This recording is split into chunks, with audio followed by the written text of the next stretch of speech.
debera wabonye ba bantu bari hehe bari ku mazi barimo bagenda bakoraga ikintu kimeze nk'ubwato cyangwa se ikintu cyo kuzamukira ku mishumi n'ikiraro. Ingona zarabasanze, dore ingona zirabavudukaho, dore ingona uburyo zazamutse we bari ku kirwa. Filime bayise umuhigo w'iki? Umuhigo w'ikirwa. Umuhigo wo ku kirwa, dore ingona zirasimbuka igiye gufata agatafari baba baragiye. Ingona ngo zirazamuka nabi cyane, kandi buryo icyo mutari muzi, ingona igira n'imbaraga zo kugendera ku butaka, ntabwo igendera mu mazi gusa. Dore ingona irazamuka. Nyagasani mana, dore ingona ukuntu imeze Nyagasani. Kumbe dinezoro ziba zirabyumvishe. Hano hari dinezoro zimwe zitajya abantu, ahubwo zumvisha ibintu biri kuba zitangira kugenda, zitangira guhunga. Ubundi zino zo zihunga hari amakuba, zihunga hari ibyago, hari imirwano. Kubera ko izi dinezoro zo zirira ibyatsi, ntabwo ziba zemerewe cyangwa se ntabwo ziba zimenyereye ibintu byo kujya kurwana.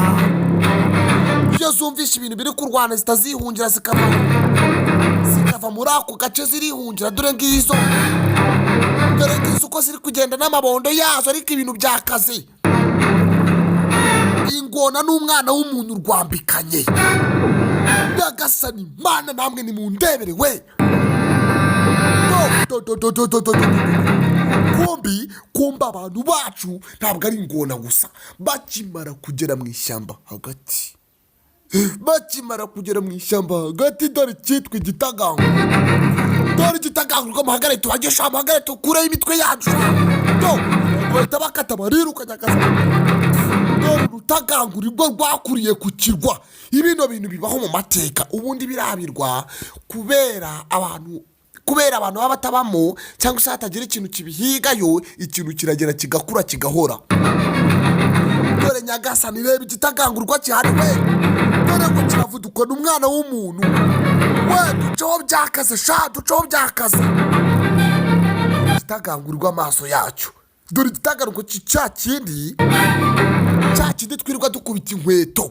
Iyi ni episode ya kangahe? Ya 11. Nyagasani Imana we, season yacu umuhigo w'iki wo ku kirwa. Ibintu byakaze, bano bantu ntabwo borohewe. Indege yabakoreye amakosa igwa kuri kino kirwa.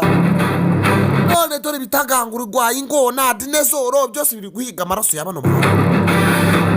Ibumbaze ngo bazarokoka bate? Dore ibitagangu ngo biragota abantu we. Nyagasani maye, nanga dusoreje agace kacu ka 11, turongera episode ya 12. Ciao Imana ibandindire.